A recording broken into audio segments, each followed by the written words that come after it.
Où as-tu été traîner ta semelle usée? Que t'importe? Il faut bien que j'aille un peu marcher. Je suis à t'attendre, j'exècre attendre ces heures qui me semblent des siècles. Déjà que tu m'attendes, c'est déjà pas mal.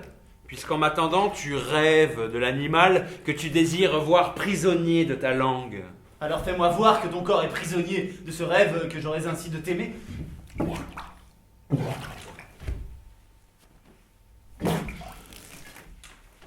Je rêve d'autre chose qu'être dans ta gangue. Oh, sache que j'ai envie de voir sur la terre autre chose que ta face de vieux cerbère. Où as-tu été te montrer? Dans quel quartier vas-tu ainsi avec ton air dégingandé? J'ai vu Portobello. Dont les denrées infectes s'étalent sur son marché parcouru d'insectes. Ces ouvriers crasseux, pleins de filouteries qui lorgnent sur moi les scories de ta folie.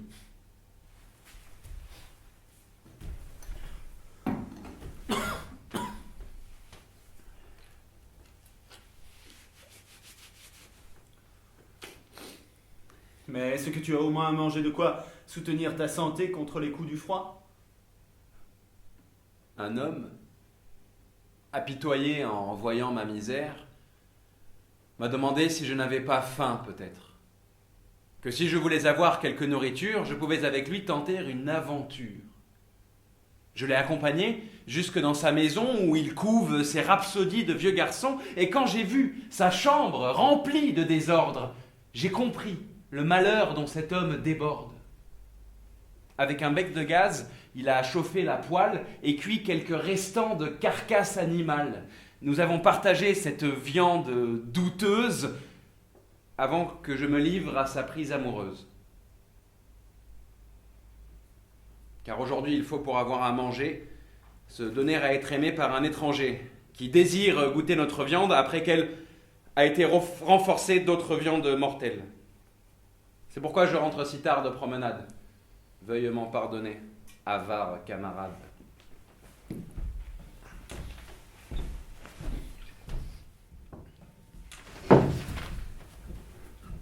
Mais as-tu pensé que je pouvais avoir faim? Et que mon ventre est aussi gourmand que le tien? J'y ai pensé, frère. Voilà, des victuailles dont tu pourras calmer la faim de tes entrailles.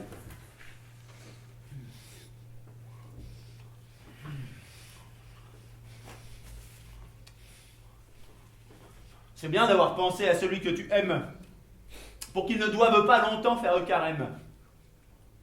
En effet, le poète, sans quelque pitance, ne peut rien faire, car du ventre vient la danse. Si tu veux que son verbe danse, il faut qu'il ait de quoi fortifier l'aile qu'il doit déployer.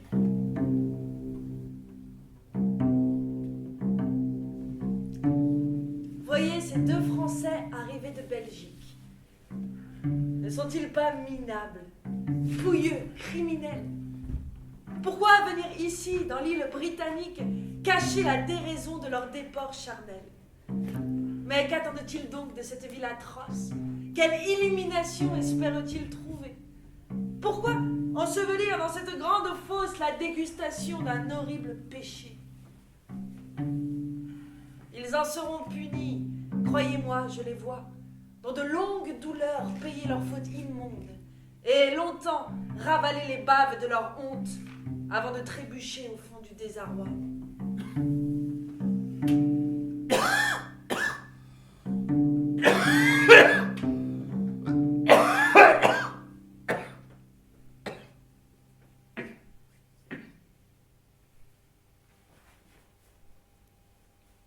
Je t'avais pourtant dit de ne me quitter pas. Mais où as-tu encore été traîner ton pas?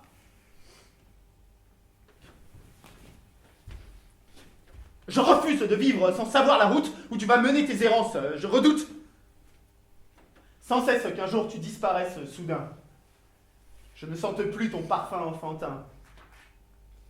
Ah, je ne peux penser que l'odeur de ton bras puisse un jour s'absenter du sommeil que je bois.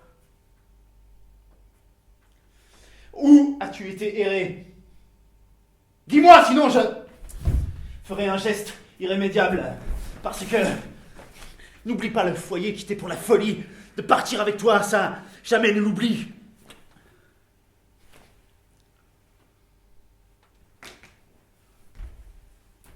Il faut qu'à l'avenir tu me rendes le compte de tes marches trop longues dans les rues de Londres. Je n'ai pas dans la tête l'idée de devoir te rendre compte des spectacles que je vois. Et de ton côté, n'as-tu rien à faire mieux que d'épier tout ce que fait ton demi-dieu? J'aspire à autre chose que de me commettre aux sèches cécités que tu as dans la tête. Je sens que me viendront de ces hantises telles qu'elles devront librement déployer leurs ailes. Et puisqu'elles se lancent si brutalement, je dois leur laisser l'infini du firmament, les palais de marbre, les grandes rues désertes, les aurores si fraîches sur la ville ouverte, les folles brillants où les fleurs se regardent, les veillées féeriques dont la flamme... Je t'en prie, mon Dieu, verse-moi dans le cœur de quoi échapper à cet enfant de malheur. Que sont donc ces visions stupides dont tu parles? Mais tu délires, quoi? Voudrais-tu que l'on parte loin de la vérité nécessaire où tu vois, quoi qu'il en coûte, qu'il faut rendre ses devoirs? Le souvenir encore du ménage le hante. Quand il était heureux dans le creux du foyer. Mais du jour où parut la flamme adolescente du gamin lumineux, il a tout envoyé arrière. Il a quitté et la femme et l'enfant pour partir avec cet animal ardéné, ce grand gosse vêtu de grossiers vêtements si étroits qu'il découvrait ses tendres poignets. Il est parti en Belgique avec lui et puis, après avoir erré dans la forêt d'Ardennes, ils sont remontés vers la mer où un navire les a portés jusqu'aux falaises shakespeariennes. Ah, que la vague est belle quand l'écume blanche est fondue par l'étrave du steamer en transe. Quand on voit les cheveux du garçon se boucler sous les griffes du vent qui souffle à plein gosier, on dirait que l'on vogue dans un autre monde. On voudrait que jamais le navire n'arrive et que la traversée sur la vague ne montre aucune fin possible à sa longue dérive. L'adolescent rayonne de sa face d'ange. Accoudé à la barre du gros bastingage, il regarde passer brillantes et fumantes les lames déchirées par l'étrave sauvage. Et l'autre, avidement, buvait sa symphonie. Il croyait le voir marcher sur l'onde marine comme le divin maître, mais la félonie d'avoir quitté Paris lui instille sa ruine. Les Phèbes, innocemment, le regardaient d'un œil électrique qui le ravissait dans l'extase. Il savait que c'était une chance très rare d'avoir accueilli ce grand ange sur son seuil.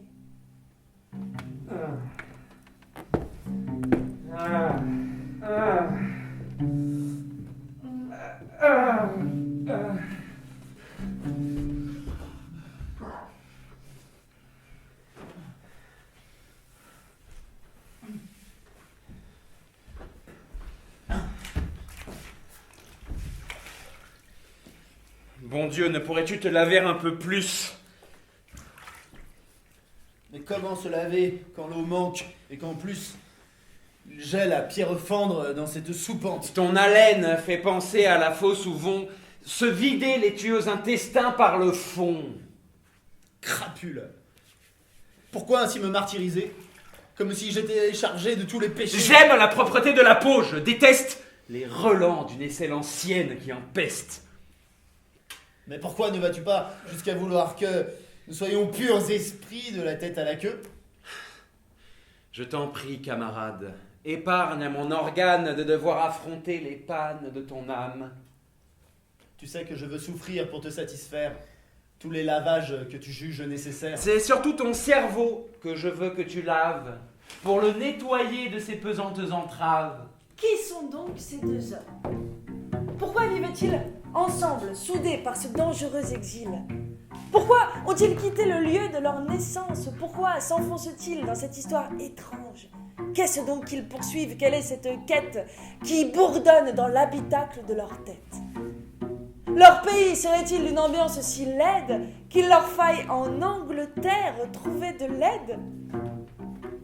Dans la brique, l'odeur du charbon, dans la brume oppressante étendue sur le plat du bitume, dans les trains fracassants qui crachent la fumée, les omnibus tirés par des bêtes damnées, ce fleuve qui charrie le mirage par jour dont il faut que le monde avale l'imposture, ces petites maisons serrées sur le goudron, toutes les mêmes, laides comme des corons, et cette ambiance qui veut que nulle personne jamais n'étudie son voisin ni ne l'espionne.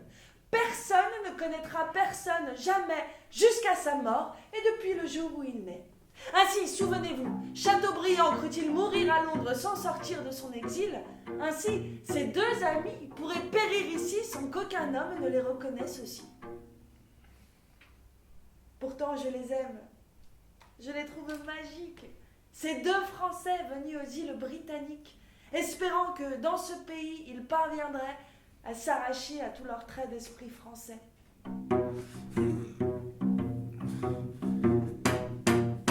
Il faut que je boive, il faut que je fume. Je ne peux pas rester comme un cadavre à pourrir sous le regard de la lune en attendant que la fosse me boive. J'aimerais tant de voir dans les nuages d'autres visions que de molles vapeurs emportées vers les pays où il pleuve tous ces embruns qui ont gonflé leur ventre. Je veux tirer de ta poche une horreur meilleure que son éjection gluante. N'entends-tu pas la rumeur de la ville?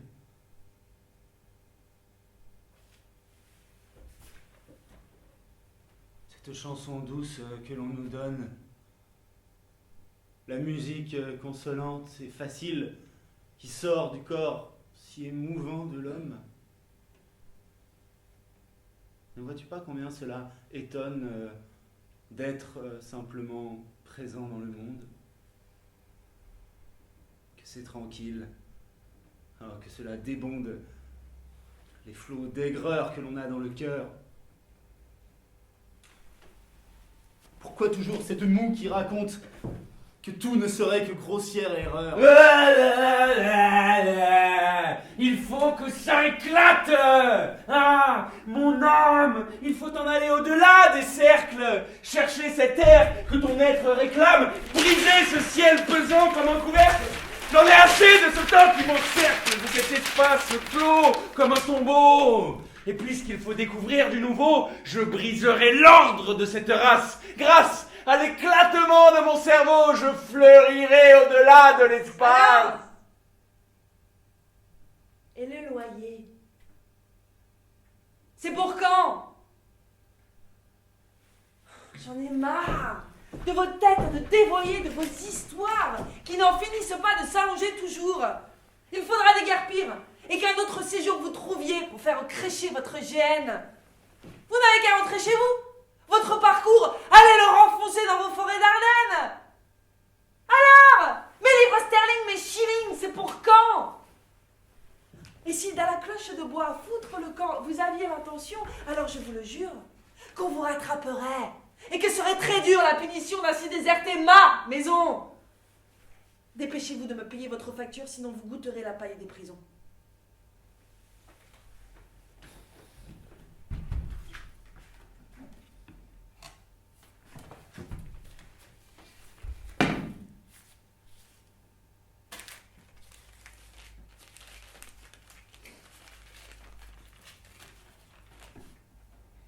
Et quoi? Vous espériez vivre de l'air du temps? Mes enfants, l'on n'est plus autant des fainéants. Aujourd'hui, il faut du liquide pour survivre. Chaque jour qui voit sur terre qu'une aube arrive réclame aussi sa quantité de dur labeur. La foule qui encombre Londres ne se prive, malgré les apparences, jamais de sa sueur. Vous avez cru qu'en Angleterre, le système pouvait tolérer des vagabonds tels que vous? Vous avez cru qu'ici, on aime le poème au point de nourrir pour rien n'importe quel fou? Vous avez cru que l'on court à des rendez-vous continuels ici, avec la déviance? Chers amis, l'esprit totalement vous manque pour comprendre qu'ici, on compte tous ces sous. Et si vous voyez là-bas que montent ces fumées, ce n'est pas de l'encens pour louer l'Éternel. Si vous entendez là ces musiques chantées, ce ne sont pas des chants émanés d'un missel.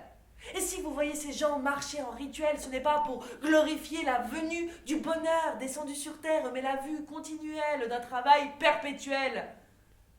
Si vous voyez ces foules se précipiter et courir à plein flot sur le pavé des rues, ce n'est pas pour chanter la belle humanité, ni tous leurs concurrents qui grimpent dans les grues. Car hélas, ce qu'on attend d'eux, c'est qu'ils remuent activement certaines parties de leur corps et que par la conséquence de leurs efforts, la bourse grimpe aussi et batte des records. Et par exemple, ces grands bateaux à la mare, avec leurs mâts, leurs vergues, leurs voiles roulées, ne sont pas là pour embellir le paysage ni vous faire rêver aux îles éloignées. Et si vous les voyez parfois appareillés, moquant à coups de trompe le pont de la tour, ce n'est pas pour faire parade, mais toujours afin de décupler le prix qu'ils ont coûté. Et si jamais un jour, dans leur course lointaine, ils doivent s'enfoncer aux gouffres et périr, les Lloyds en verseront aux armateurs quand même de quoi ne pas tout perdre, sauf leurs souvenirs, parce que ces manias n'aiment que s'enrichir et se moquent pas mal de ces fous mariniers, lesquels, dans leurs rêves des îles éloignées, n'ont trouvé que de l'eau salée à engloutir.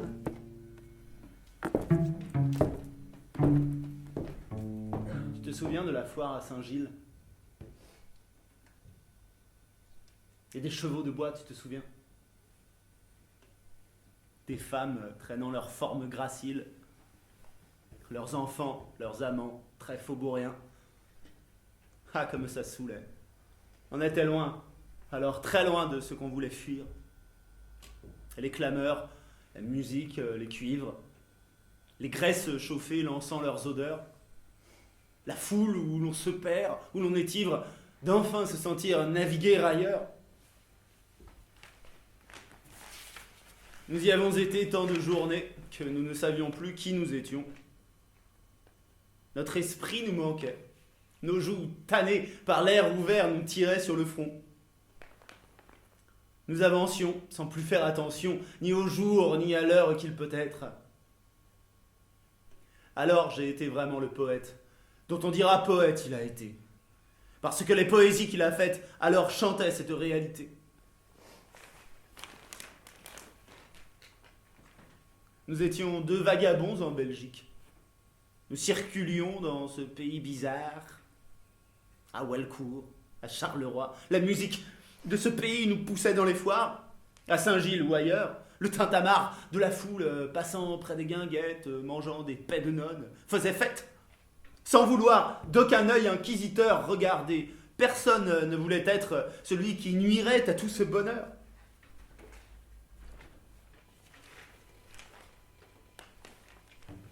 Et puis, crânement, rempoignant ta pipe, tu dansais presque en partant dans la foire, montrant sans vergogne tes pauvres nippes, trop courtes car tu ne cessais de croître.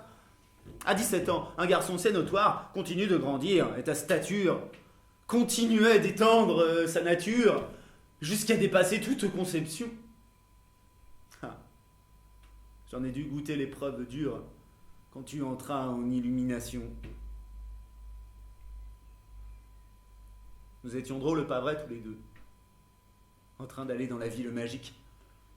Et que durant ces jours au milieu d'eux, nous absorbions la kermesse héroïque, dont nous ne savions plus si la Belgique était le lieu, le nom ou la couleur.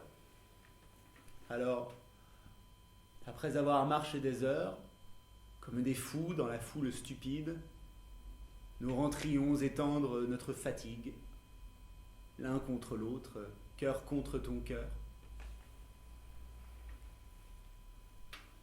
Ah, qu'il était bon de me réveiller et de te voir étendu près de moi, montrant ton air de mauvais écolier qui dort, encore encerclé dans sa noix fermée, par ce gros sommeil que l'on voit amollir tous les êtres de la terre. Je te voyais, jeune célibataire, avec ton corps de grand enfant perdu, livré contre mon être qui espère. Mais qui espère quoi? Ah, le sais-tu? Sais-tu les raisons de notre espérance? Il fallait qu'elle soit très forte pour nous exiler de cette douce France, ce pays où nous avions vu le jour. Et poussés par une espèce d'amour très invectivé du reste des hommes, que nous nous jetions hors de France comme si désormais nous y étions damnés. Ah. Les raisons que l'espérance donne, la raison ne les connaîtra jamais.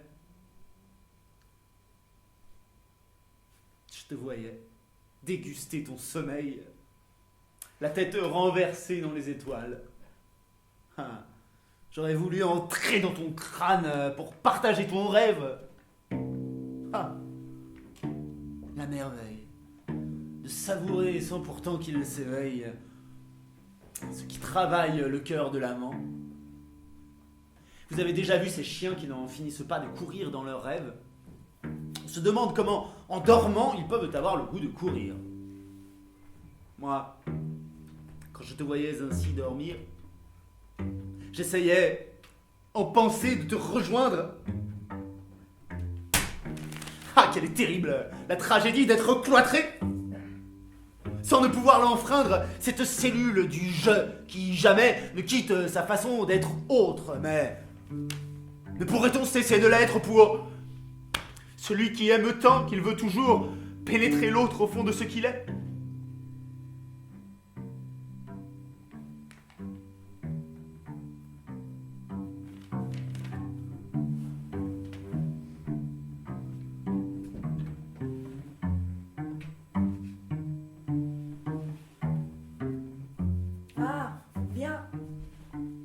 Vous savez quoi? Cet amant magnifique, il abandonne son amour tout seul dans l'ombre, sans argent, sans secours, avec pour viatique de se prostituer pour manger. Quelle honte! Cet adolescent de 17 ans, il le laisse, comme une fleur jetée dans cette sale ville, pour rejoindre à Paris sa femme qui le blesse sans cesse, de menace de le quitter. Il ne peut s'empêcher de penser à son enfant. Le fruit de sa semence, son cœur se déchire quand il y pense et quand il se voit comme avant, partageant et savourant sa vie de famille. Il s'en va, brusquement, laissant à la dérive son jeune amant dont le flanc tendre et innocent a été creusé par sa turgide salive. Mais qu'est-ce qui s'est passé entre eux qu'ils s'en aillent ainsi? Quelles furent les querelles folles qui éclatèrent? Ah! Croyez-vous que deux hommes puissent longtemps s'aimer sans jamais qu'ils se cognent?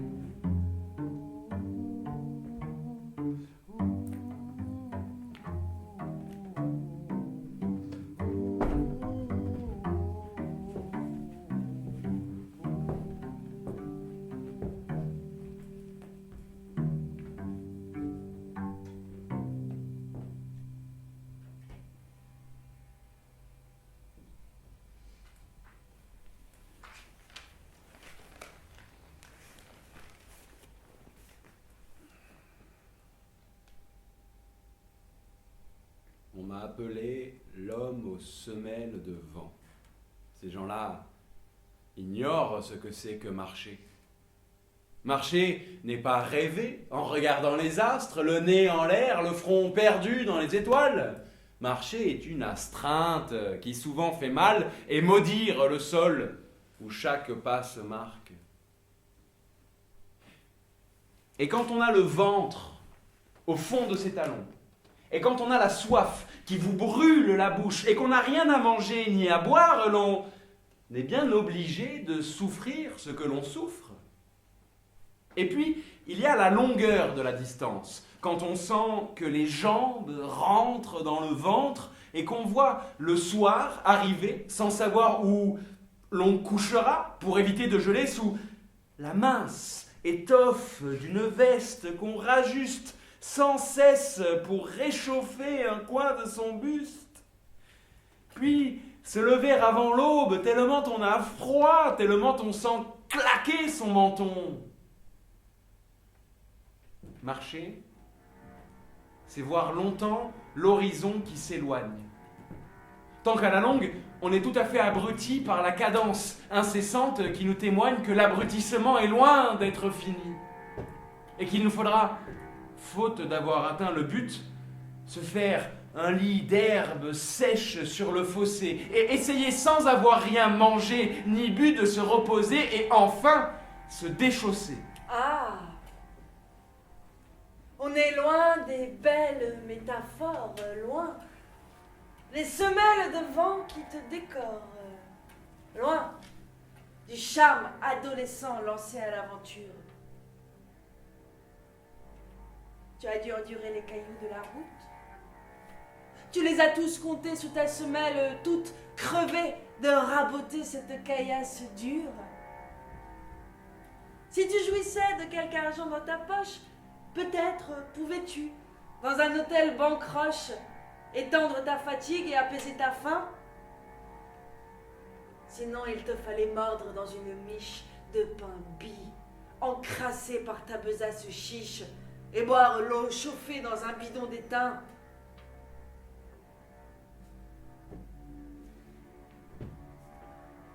Je n'irai pas jusqu'à examiner ton linge, l'état de tes chaussettes, ni de tes parties intimes, ni comment tu t'accroupis en singe afin de permettre que ton ventre se vide. Le tube digestif régit l'être vivant. Le lombric n'est qu'un tube qui vit dans la terre. Et nous, pauvres humains, qui nous croyons si grands, dépendons de ce tube et de sa sourde affaire. Allez, mon chéri, surtout ne veuille pas croire que j'ai du mépris pour la fraîcheur de tes joues, mais simplement je veux qu'on garde la mémoire de ce qu'il nous faut tous accomplir tous les jours. L'homme n'est ni ange ni bête, a dit Pascal, en quoi il s'est trompé doublement, car nous sommes et bêtes et anges, sauf que l'ange est mis à mal trop souvent par la bête en nous qui nous assomme. Je sais, ton rêve allait au-delà de ton corps et c'est ce rêve qui te portait vers les astres. Je sais, tu es magnifique quand le trésor de ton rêve te jette à la route où tu marches. Oui, tu fus magnifique en allant vers cet être dont tu as lu 2-3 poèmes quelque part. Aussitôt tu as vu qu'il donnait de l'eau fraîche et qu'il rajeunissait l'usage du langage. Là-bas, te disais-tu, il y a un poète qui saura procurer à ma vie de l'eau fraîche et où mon âme, à la fin, ira se rafraîchir.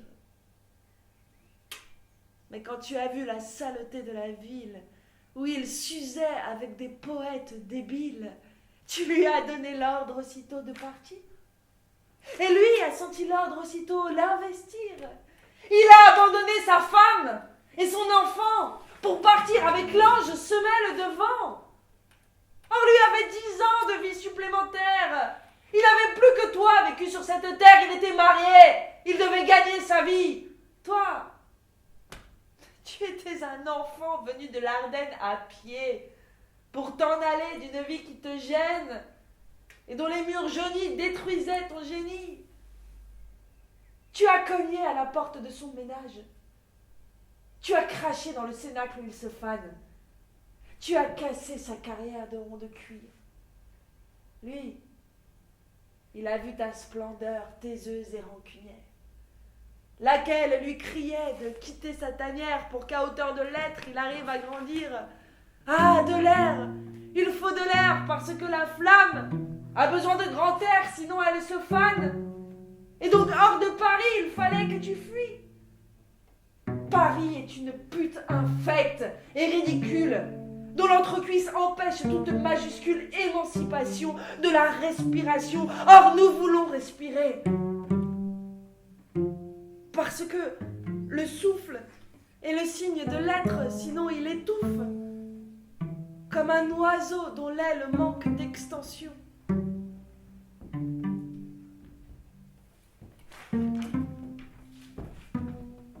Plus tard, tu quitteras l'Europe et ses merveilles pour partir n'importe où, raboter tes semelles où un soleil brûlant régnera sur ta tête. Mais j'anticipe, car tu es toujours à Londres. Revoici le poète dont tu n'as plus honte puisqu'il est revenu enfin te retrouver. Pourquoi m'as-tu laissé tout seul dans cette ville? Sans un sou, sans amour, pourquoi? C'est trop facile de m'entraîner ici puis de t'en aller rejoindre ton ménage et me laisser crever. Mon enfant, mon chéri, mon oiseau, ma douleur. En attendant, je suis tout seul comme un voleur dans cette ville, dans cette île malheureuse. Tu m'obliges pour vivre à des choses affreuses. Je t'en prie, comprends-moi, tu sais que je suis père. Je veux voir mon enfant. Qu'est-ce que tu veux faire, sinon aimer l'enfant qui est né ici-bas? Étant son père, je dois l'aimer, n'est-ce pas? Et pendant ce temps-là, je gèle sans chauffage dans ce trou grouillant de crapauds anthropophages. Tu me laisses périr au bord de la Tamise. Je grelotte, j'ai faim, je suis seul. Tu méprises celui qui t'a sorti de ta crasse bourgeoise? Tu ne veux plus voir la lumière qui nous croise et nous traverse et nous rendra fils du soleil? Tu ne veux plus voir l'épouvante qui réveille des accroupissements sordides de ce monde? Tu ne veux plus voir l'éclatement qui nous montre comment rejoindre ce que nous sommes nous-mêmes? C'est-à-dire que tu n'aimes plus le poème? Tu n'aimes plus l'air qui souffle sur la colline? Les palais scintillant de leur marbre, cet hymne immortel de la vie qui chante dans les astres? Mon amour, mon enfant, mon génie, ma splendeur. Tu aurais renié l'immensité, tu aurais dérogé, tu aurais abdiqué, tu aurais abaissé, nié l'éclair qui nous illustre, tu aurais massacré ce qui dans notre buste dilate la vision qui doit nous avertir contre ce qui menace et fait anéantir dans la fosse commune notre trace d'ange. Tu veux retourner à ta vieille déchéance? Non! Mon amour, regarde, si je suis ici, n'est-ce pas pour te suivre et devenir aussi ce que tu as dit? Je sais que je dois le faire pour boire à la bonté de l'unique lumière. Tracas, retourne donc dans ton trou ridicule. Va gonfler de mouise ton vieux ventricule, qu'est-ce que tu attends? Va rejoindre ta femme et vide dans sa fente ta semence infâme. Tu pues, tu n'es qu'un sac de fientes endimanché. Oh, tu as l'air malin, ainsi enharnaché de toutes ces senteurs de cuisine bourgeoise. Allez, retourne boire à ta vieille cervoise, déguste longuement et prends jusqu'à la lie la morne infirmité que tu veux pour ta vie. Ah, qu'il est exigeant, le jeune adolescent. Mais il ne sait rien des contraintes de la terre. Dès qu'il en a besoin, il rentre chez sa mère, comme si c'était naturel que l'on soit là pour recueillir l'errance où s'égare son pas. Dès qu'il est en péril, il rentre à Charleville, sans plus se demander si ceux qui l'a conduit à se méconduire ont un Charleville aussi, ou je ne sais quel arbre agricole qui mange tranquillement le temps des gens qui s'y dépensent. Tout le monde n'a pas un certain coin de terre où l'on rentre quand on a mal fait ses affaires. Pour se payer la coudée franche, il faut avoir, n'est-ce pas, quelque part un recoin de terroir, où l'on vous prendra, quand penaud et ridicule, vous n'avez plus rien, et que la faim vous accule.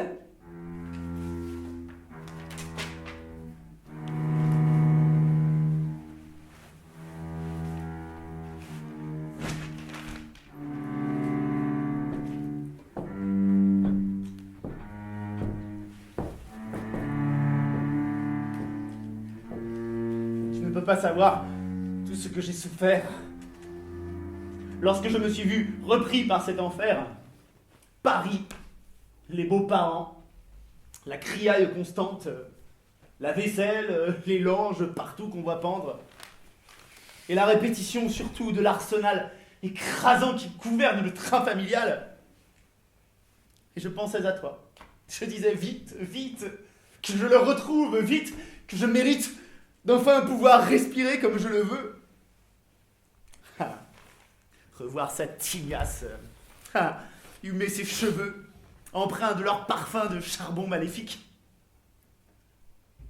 Et peut-être que nous rentrerions en Belgique, marcher dans la forêt d'Ardennes pour sentir le souffle forestier nourrir notre désir.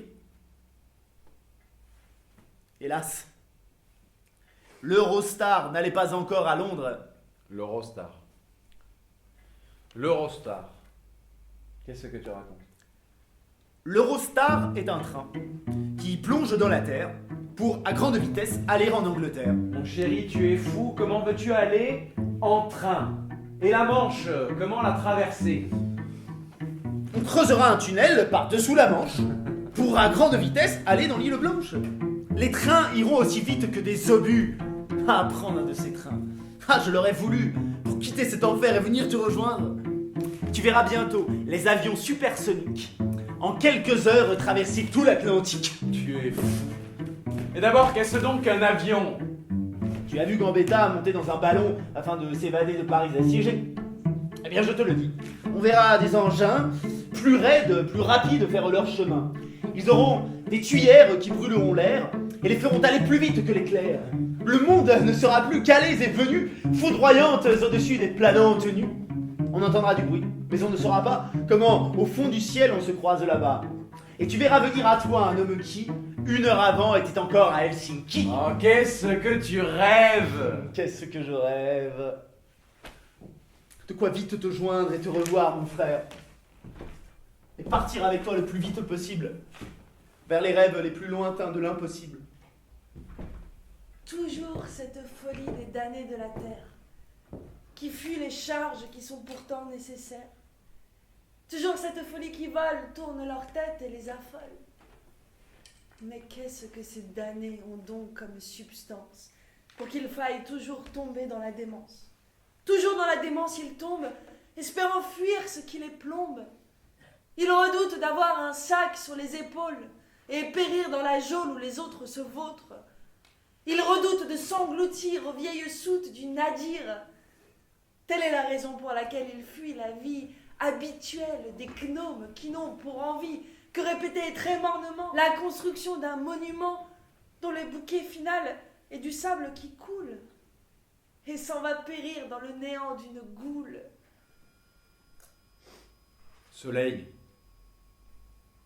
je veux que tu me crèves les prunelles. Je veux dans ma poitrine aspirer tes javelles. Je veux cuire ma peau à tes dures morsures. Je veux aller dans la fournaise de ta flamme, ramper comme un insecte que le sable affame et me perdre au désert aride qui me brûle. Je veux, comme un voyou, vivre de contrebande. Je veux baiser des femmes sans rien en attendre, sinon de décharger la haine que j'ai d'elles. Je veux pouvoir cravacher ma forme animale, constamment avancer aux marges de mon âme et m'enfourner tout entier dans les flammes cruelles. Soleil, astre, lancé au centre de l'espace, frappe sans pitié les 2 astres de ma face pour qu'ils ne puissent plus voir tout ce qu'ils ont vu. Perce-moi ces 2 globes pour qu'ils me répondent de ce qui se féconde dans mon globe immonde et que je boive la ciguë que j'ai voulu.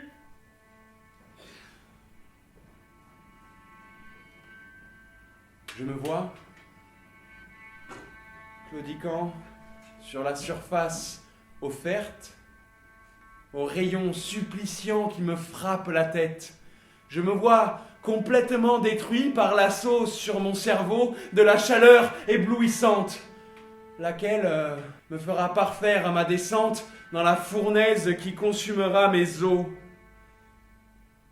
Eh bien, puisqu'il le faut, je voudrais ce supplice incandescent pour ne plus voir la pluie factice verser son encre qui me taraude la peau. Ah!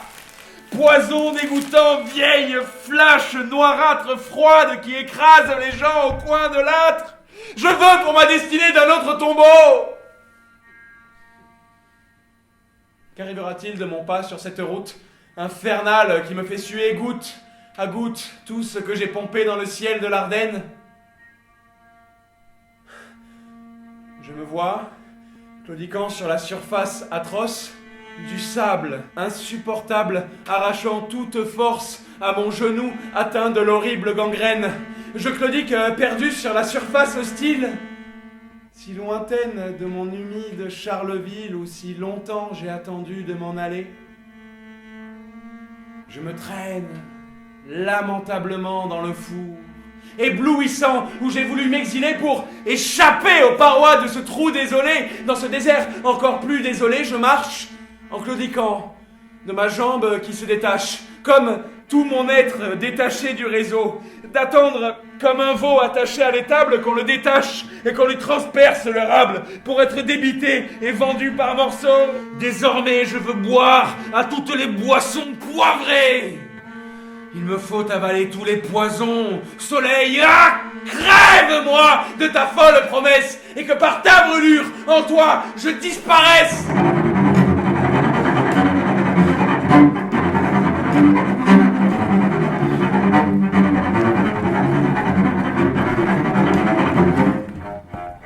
Où va-t-il dans la ville, cet homme qui marche et qui titube à chaque pas? Pourquoi va-t-il ainsi, repassant sur ses traces, comme cherchant je ne sais quoi? Il paraît seul mais ne l'est pas. Quelqu'un l'attend dans une chambre, se demandant s'il va encore longtemps l'attendre. Il a peur de ce qu'il peut faire, parce qu'il sait qu'il est facile à la colère. Mais l'autre en a assez de partager sa vie. Il est temps pour lui de partir, chercher ailleurs les grands espaces qu'il demande, quitter ce fou plein de furie dont il ne peut plus souffrir les mains dégoûtantes. Regardez-le! Regardez-le! Ah, il fait peur, il va commettre une bêtise. Un homme, quand il est mordu par le malheur, peut se pousser à l'impossible. Pourquoi s'est-il entiché tellement de ce trop jeune inconscient garnement qui joue facilement avec la vie des autres? Et le voilà affolé de tourments à l'idée d'être quitté d'un moment à l'autre. Qu'est-ce que tu fais? Non, tu ne partiras pas. Laisse-moi m'en aller. Il faut que je m'en aille.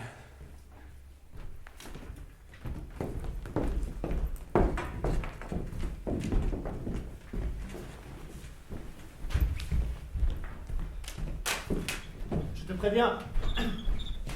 Si tu pars, je te tuerai là. Tu vois cette arme? Elle est chargée. Pauvre canaille. Tu crois me faire peur avec ce vieux pétard? Même pas bon pour tuer un canard? Allez, dégage. Tu ne fais que m'ennuyer. Je dois chercher à trouver un nouveau métier. Je dois quitter cette ville, ce continent qui s'endort dans la digestion d'un aliment lent et pesant comme un nuage sombre. Laisse-moi passer. Il est temps que mes pieds se délestent. Qu'il me fasse traverser les espaces nus où je dormirai seul dans un trou inconnu. Allez! Laissez-moi m'échapper de cette trappe. Ne plus sentir ta main toujours qui me rattrape. Je t'en prie, ne pars pas. Sans toi, je ne suis plus qu'un poème perdu que personne n'a lu. Allez, poème, prose bête et obsolète qui prétend arriver à l'essence de l'être.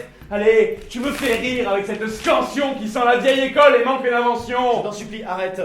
N'insulte pas ma puissance de chanter la poésie qu'on a au fond de l'âme, car sans elle, nous ne sommes que des bêtes de somme.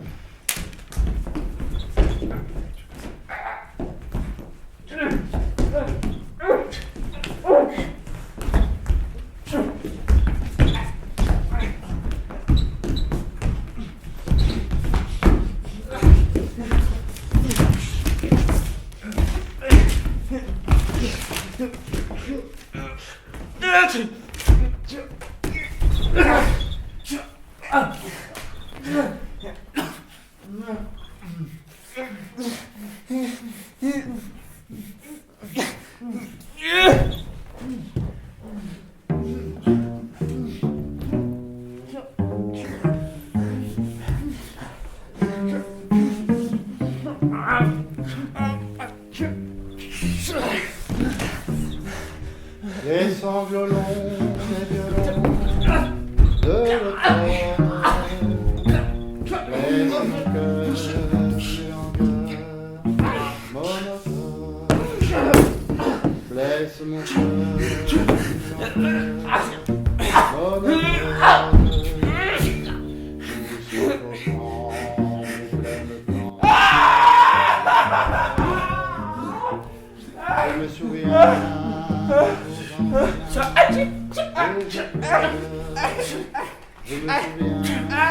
me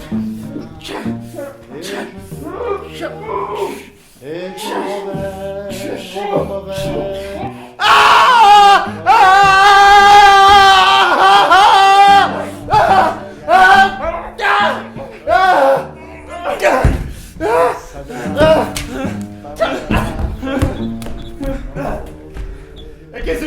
reviendras dans tes routines de journées rabotées à longueur de bottines. Tu n'as rien vu encore d'un astre à découvrir, immense, et où la vie ne pense qu'à s'ouvrir.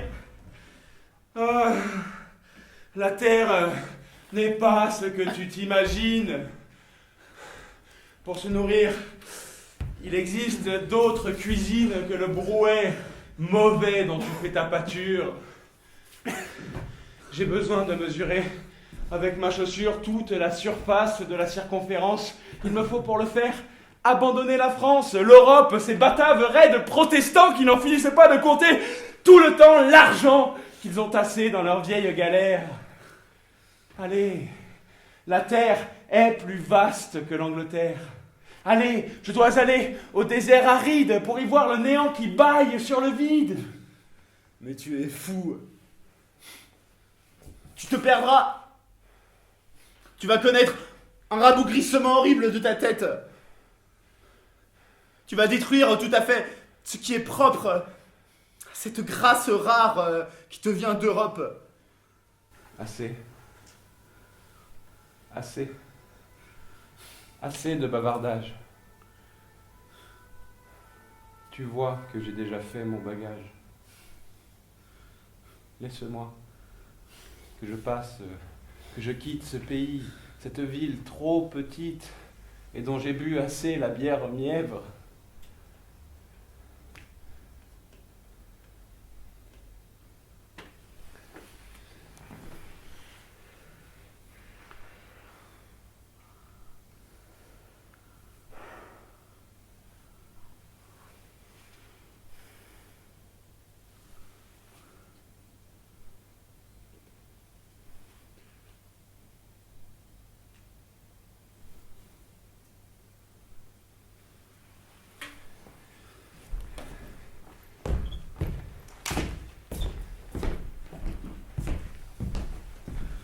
Tu ne passeras pas. Reste en arrière. Je te tire du plomb dans le ventre. Tu es fou, tu voudrais me descendre. Je te tire dessus, ne bouge pas. Fous-moi le camp si tu m'abats, qu'est-ce que tu deviendras, pauvre bête? As-tu envie qu'on te coupe la tête? Allez, rengaine cet objet méchant qui pourrait ameuter bien trop de gens. Je t'aurais prévenu. Tant pis pour toi. Non, mais tu es fou. Arrête, quoi.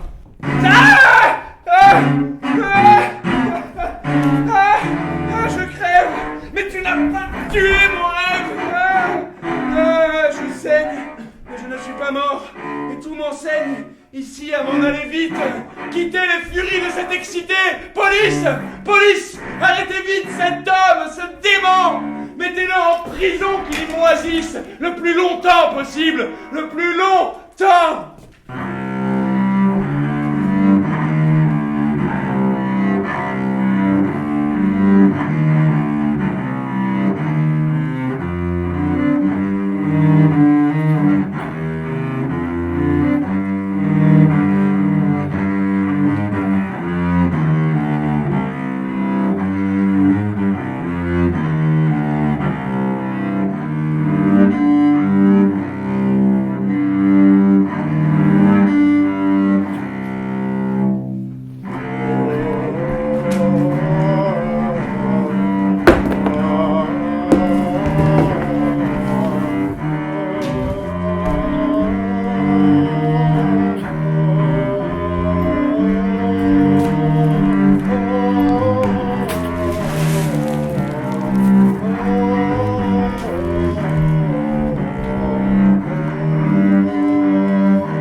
Il restera dans la prison de Mons.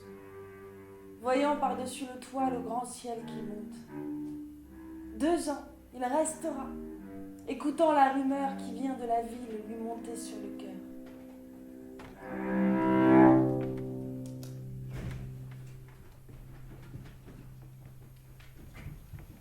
Mon Dieu m'a dit, Mon fils, il faut m'aimer. Tu vois mon flanc percé, mon cœur qui rayonne et qui saigne, et mes pieds offensés que Madeleine baigne de larmes, et mes bras douloureux sous le poids de tes péchés, et mes mains. Et tu vis la croix, tu vois les clous, le fiel, l'éponge, et tout enseigne à n'aimer en ce monde amer où la chair règne que ma chair et mon sang, ma parole et ma voix.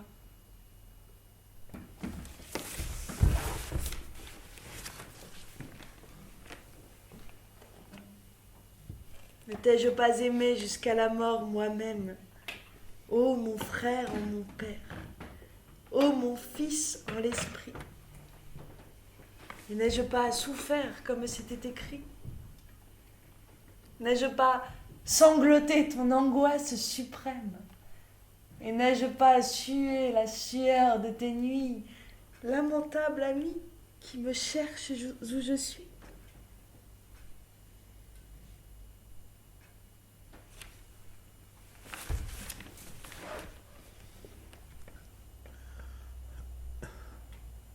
je vous réponds, Seigneur, vous avez dit mon âme. C'est vrai que je vous cherche et ne vous trouve pas. Mais vous aimez.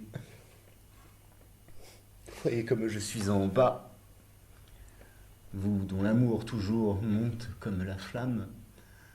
Vous, la source de paix que toute soif réclame.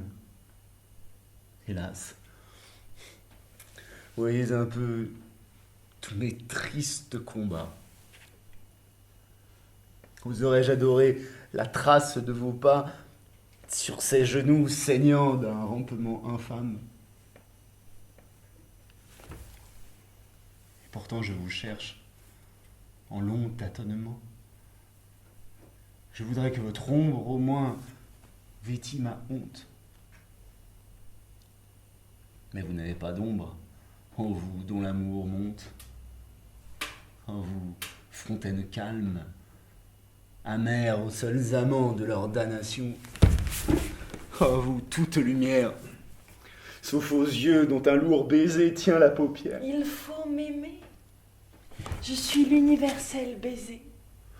Je suis cette paupière et je suis cette lèvre dont tu parles, ô cher malade, et cette fièvre qui t'agite, c'est moi toujours. Il faut oser m'aimer. Oui, mon amour monte sans biaiser jusqu'où ne grimpe pas ton pauvre amour de chèvre, et t'emportera comme un aigle vole un lièvre vers des serpolets qu'un ciel cher vient arroser. Oh, ma nuit claire, oh tes yeux dans mon clair de lune, oh ce lit de lumière et d'eau parmi la brune, toute cette innocence et tout ce reposoir. Aime-moi.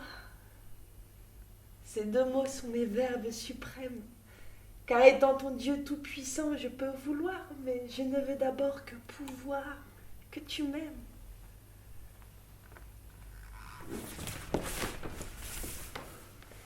Seigneur, c'est trop. Vraiment, je n'ose. Aimer qui? Vous? Oh non. Je tremble et n'ose. Oh, vous aimez, je n'ose. Je ne veux pas. Je suis indigne. Vous, la rose immense des purs vents de l'amour. Oh, vous tous, les cœurs des saints. Oh, vous qui fûtes le jaloux d'Israël. Vous, la chaste abeille qui se pose sur la seule fleur d'une innocence mi-close. Quoi, moi, pouvoir vous aimer, êtes-vous fou? Père, Fils, Esprit, moi, Ce pêcheur-ci, ce lâche, ce superbe qui fait le mal comme sa tâche, et n'a dans tous ses sens, odorat, toucher, goût, vue, ouïe, et dans tout son être, hélas dans tout son espoir et dans tout son remords, que l'extase d'une caresse où le seul vieil Adam s'embrasse. Il faut m'aimer. Je suis ces fous que tu nommais. Je suis l'Adam nouveau qui mange le vieil homme. Ta Rome, ton Paris, ta Sparte, ta Sodome, comme un pauvre rué parmi d'horribles mers. Mon amour est le feu qui consomme à jamais toute chair insensée et l'évapore comme un parfum. Et c'est le déluge qui consomme en son flot tout mauvais germe que je semais, afin qu'un jour la croix où je meurs fût dressée, et que par un miracle effrayant de bonté, je tusse un jour à moi, frémissant et dompté. Aime! Sors de ta nuit, aime! C'est ma pensée de toute éternité, pauvre âme délaissée, que tu dusses m'aimer, moi seul qui suis restée. Seigneur, j'ai peur. Mon âme en moi tressaille toute. Je vois, je sens qu'il faut vous aimer, mais comment? Moi, ceci me ferais-je? Oh, vous Dieu, votre amant! En justice, que la vertu des bons redoute. Oui, comment? Car voici que s'ébranle la voûte où mon cœur creusait son ensevelissement, et que je sens fluer à moi le firmament. Et je vous dis, de vous à moi, quelle est la route? Tendez-moi votre main, que je puisse lever cette chair accroupie, cet esprit malade. Mais recevoir jamais la céleste accolade. Est-ce possible? Un jour pouvoir la retrouver dans votre sein, sur votre cœur qui fut le nôtre, la place où reposa la tête de l'apôtre? Certes, si tu le veux mériter, mon fils, oui. Et voici. Laisse aller l'ignorance indécise de ton cœur vers les bras ouverts de mon église, comme la guêpe vole au lys épanoui. Approche-toi de mon oreille et penche-y l'humiliation d'une brave franchise. Dis-moi tout, sans un mot d'orgueil ou de reprise, et m'offre le bouquet d'un repenti choisi.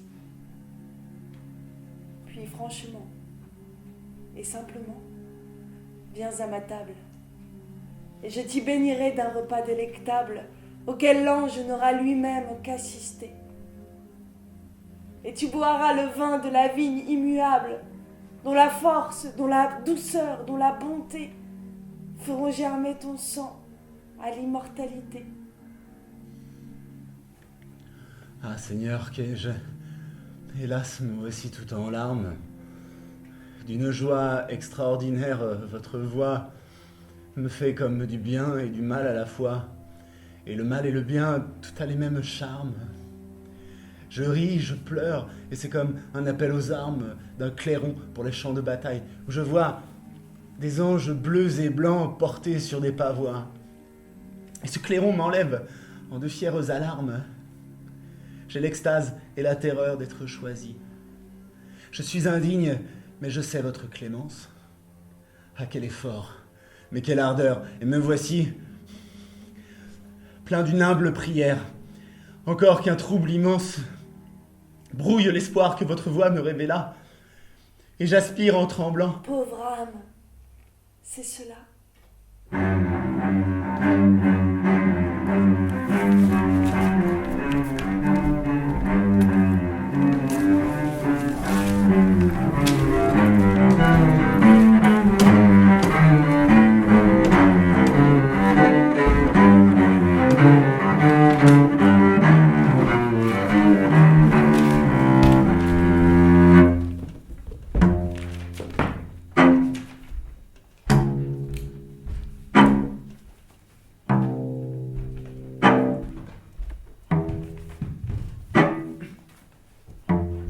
Retire ta main, je ne t'aime pas, car tu l'as voulu, tu n'es qu'un ami.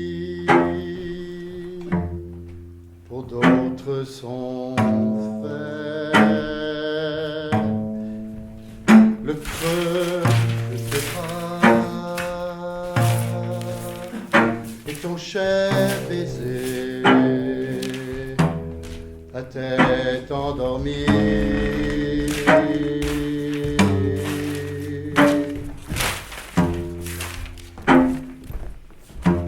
Je n'ai pas pleuré,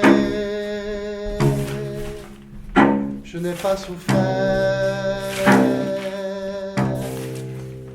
ce n'était qu'un rêve et qu'une folie, sans regret du soir, ni mélancolie. Il me suffira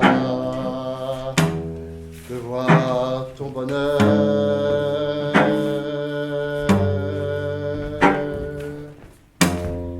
Je te donne ces feuilles, je te les confie.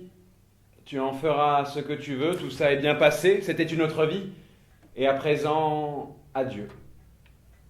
À présent, c'est fini, je m'en vais devant moi où personne ne peut me suivre.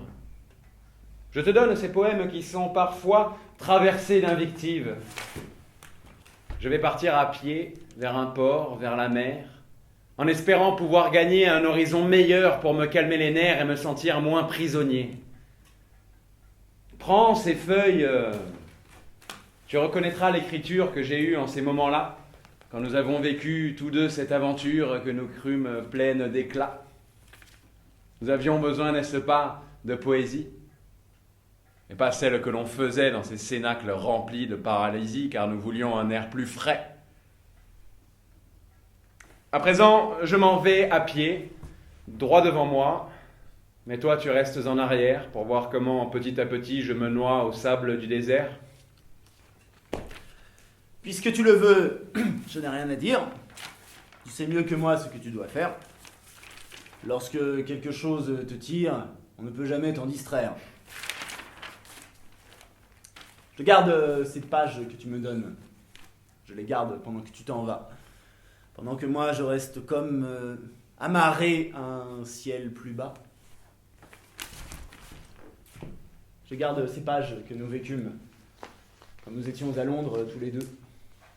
Et que par notre vie commune, nous essayons d'être des dieux. J'ai recopié ces quelques pages, je les ai mises, comme on dit, honnêtes. À présent, le voyage me tire vers le paradis infernal, où je brûlerai ma face, mon crâne, ma peau.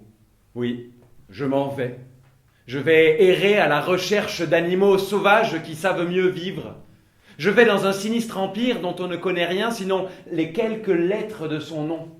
Je vais apprendre la fortune inconnue qui là-bas se cache dans un pays brûlant comme une hache qui coupe tout attache. Garde ces feuilles devers toi parce que je n'ai rien à faire d'elles, puisqu'à présent ma voix me tire vers une autre affaire.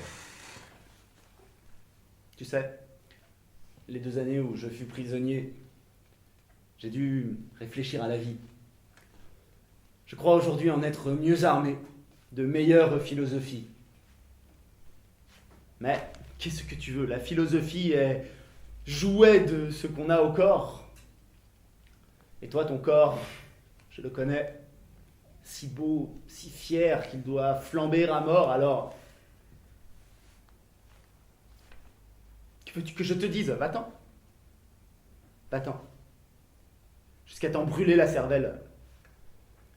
Jusqu'à ce qu'incendié par les rayons du temps, tu trouves ta place éternelle. Désirez-vous apprendre de moi quelque chose? Eh bien, dis-le si ça te fait plaisir. Vous êtes ceux grâce à qui se métamorphose toute la poésie. Pourquoi le dis-tu? Sommes-nous si différents? Tous deux, vous y allez par un tout autre rang. L'un fait chanter le fond secret de l'être, et l'autre, en le déchirant, nous le donne à connaître. Voilà.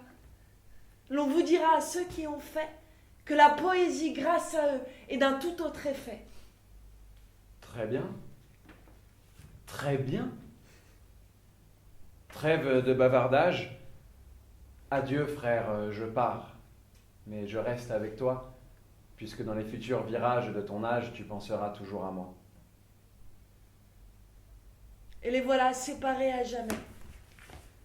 Je pleure en y pensant. Je pleure en les voyant qui se sont tant aimés se séparer à jamais. Je demeure désolée qu'après tant d'illustres heures passées ensemble, leur chemin s'écarte. Pour toujours éloignés, voilà qu'ils partent, chacun vers un chemin tout différent.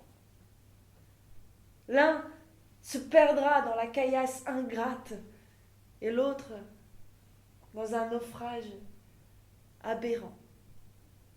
Et oui, cet autre, je le vois déjà tel qu'il sera d'ici quelques années. Oh, ne le prenez pas pour un goujat parce que sa destinée est damnée. Et si parfois, grâce à la renommée, on l'invite à donner des conférences, ça ne guérira pas son indigence. Sa main griffonne sur la table sale un verre émané d'une ancienne transe, bientôt effacé d'une main brutale. En haillons, il errera dans la ville. En haillons, avec pour tout viatique les images bizarres qui défilent par le travers de son crâne éthylique. Mais qu'est-ce qu'un mendiant dans la musique indifférente qui pousse la foule? Pourquoi veut-il, en cette humaine houle, déambuler jusqu'à s'en abrutir? C'est qu'en cette indifférence où il roule, il trouve malgré tout à se nourrir. Et lorsque l'on trouvera son cadavre étendu par terre dans le matin, vous verrez le service des bois furtivement le prendre. Il s'est éteint furtivement, ce bizarre destin, enfoncé dans la maladie urbaine. Il s'est éteint, cet étrange poème, au pied d'un mur, comme un petit oiseau. Vite on le ramasse, vite on l'entraîne, pour qu'il ne bouche pas le caniveau. Vous le verrez, magnifique, grandiose, illustré de son corps gisant à terre, la singularité qui se dépose dans sa névrose de célibataire. Il a l'air de n'en avoir rien à faire du grand raffut que font ici les hommes. Il reste là, gisant de tout son somme, malgré le bruit qu'on fait autour de lui, dormant tout le sommeil qu'il faut qu'il dorme, comme tout homme le fait dans son lit. Sauf qu'il devra le faire face au monde, alors que tout le monde se retire. Pour dormir, lui, il faut que sa profonde dormition se fasse devant les rires cruels des enfants qui, sous leur empire, prennent plaisir à frapper cet adulte. Il le trouve tellement ridicule et impuissant qu'ils aiment de leurs flèches le transpercer et qui lui éjaculent leurs blagues, leurs brocards de toute espèce. Mais lui, il dort, sans prêter attention à la méchanceté de ses pupilles qui passeront comme tout passe son sommeil, mais point troublé par leurs saillies. Il dort. Il dort. Sur sa veste salie, un moineau s'est posé tranquillement, comme si c'était sur un monument public que la ville aurait exposé.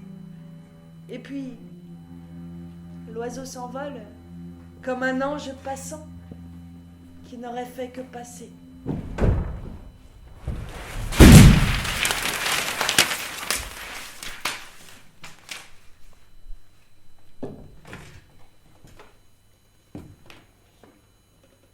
À présent, nous allons chanter pour terminer les litanies des damnés qui ont raconté leur vie dans cette tragédie.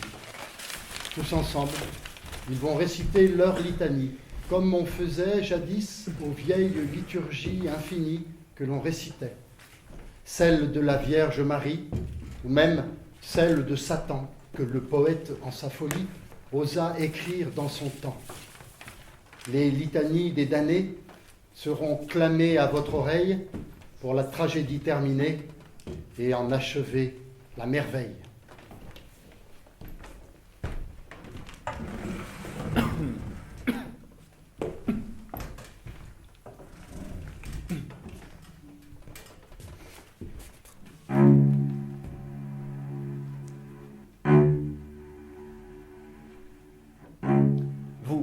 les matins vous levez dans l'angoisse à cause du grand rien qui vous serre et vous froisse.